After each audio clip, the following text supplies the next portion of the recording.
was in the office. A lot of y'all know I used to work for NYPD. So I'm in the office, and there's a buddy of mine. I'll call him just for today. I'll call him Sergeant Jack. He's an E8 in the military. So he does private security. When he's at work, sometime when he's off, he does private security for various organizations. So one day he comes in the office, he says, Israel, he says, let's go out to lunch. I thought it was odd, because usually everybody go out and get their lunch and come back. I said, I'm going to get my lunch later. He says, no, I need to talk to you now. It's just a little important. I told the deacons the story.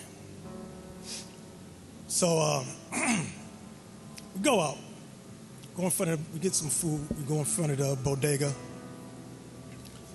And he says, I did security last night for some Jewish Defense League and people like that.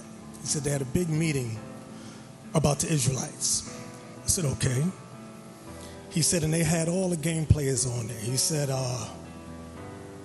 maybe 5 of y'all they were concentrating on.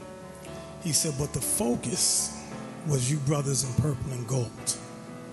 I said, okay.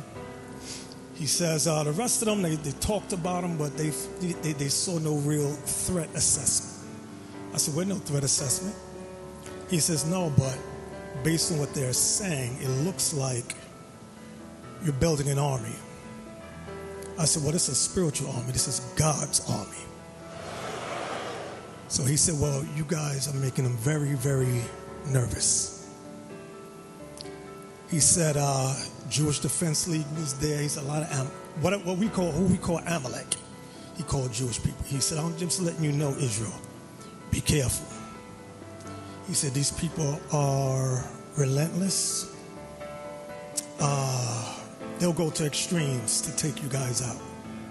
I said, all right, I hear you. And this is the time when we were traveling, hitting various countries after countries after countries. He says, you guys are the only group that's going international doing major things. Identify themselves as black identity extremists, and what does that movement do? Well, it'd be interesting to see the conclusions of that report.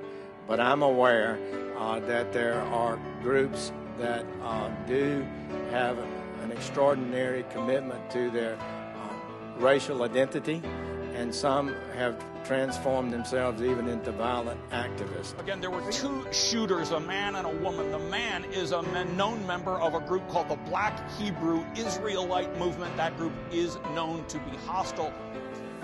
He said, I'm just telling you, be careful. He said, they got their eyes on purple and gold.